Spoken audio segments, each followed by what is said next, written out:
What's up, YouTube? It's your boy Saga Saint coming at you with another video. Today we're gonna be doing anime review on multiple animes that I think this year and this coming winter season that you should definitely watch in our simulcast on Funimation specifically. This is where most of the time I watch my anime.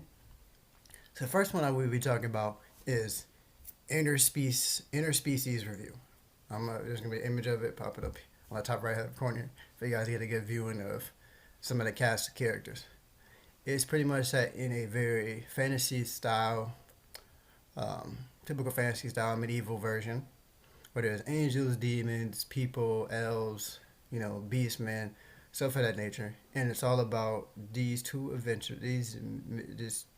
Two adventurers.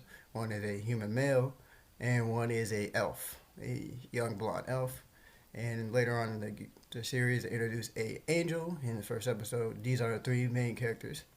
The angel is a small, petite, lolicon type character who happens to have both genitalia.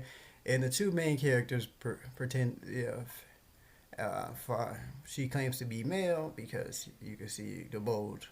So, yeah. The characters review, there's this whole little section of their town that they are that is succubi or brothels of many different species.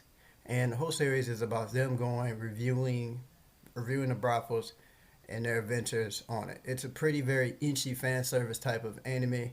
I recommend it for just those who, I would recommend not watching it around family and stuff like that. But it's definitely funny. It has the correct type of humor and maturity that overall inchy anime can really bring out.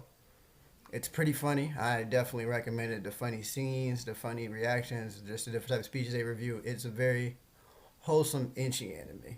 It doesn't try to hide what it is, which I find very refreshing. And now we're gonna do a completely 180 and go into Darwin's game. An anime focused pretty much on survival of the fittest. Darwin game is top notch when it comes to just overall the themes of survival, not wanting to kill, and just a character who is hesitant to use his ability because he don't want to kill people. He thinks that insane. He thinks as a rational person in this scenario where he should be bridging.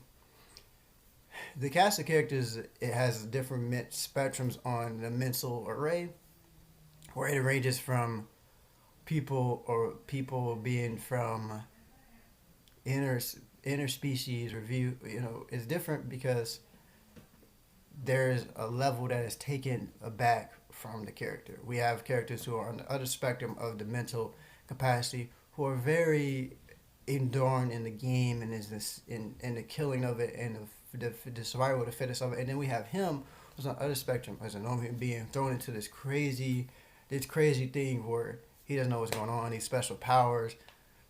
How when people die they become images on the ground like a wet graffiti style type things, and people don't know what's going on. You can't call for help or you immediately die, and it's just the whole thing about him trying to figure out how he's gonna survive in this new world with his new ability. I recommend it because it's definitely a very different change of pace anime. It gives you the type of feeling that Psycho Pass gives you. So if you're a fan of Psycho Pass and animes of that type of style, you're gonna really love Darwin's game. Now we're gonna switch over to Plunder. Plunder is an anime set again in the medieval time. As you can tell, a lot of animes this winter, a lot of top anime are centered in the medieval time. It's a lot of places, a lot of games and things are centered in the medieval time because it's such an explored part of history. So, in Plunder, there are those called ballot holders, legendary warriors. It gives you everything you want in medieval style anime fantasy type anime. What I find so fascinating about Plunder is that the character is the typical heroic, don't want to be the hero. He's reluctant to use his powers. He's typically kind of overpowered, and I like how the funniness, the comedy is welcomed it has serious moments in the anime, but while also carrying comical form overall. I really like that about it. It really just brings it when the serious moments of battle or a serious moment come to be, it makes it ever more satisfying because it just brings a better light to it. What I specifically love about this anime is the two main characters. Um, at first he's a very reluctant hero, and reluctant heroes to me are so fascinating in anime, especially since they're taking a very comical approach with him. I really like that. Last but not least, we're gonna top it off with some recommendations of anime that are ongoing at the moment.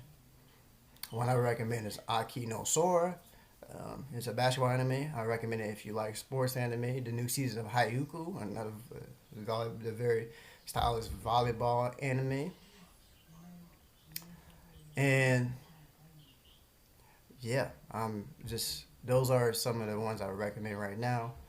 For if you missed out, if you missed out on last season, um, I would recommend checking out the winter 2019.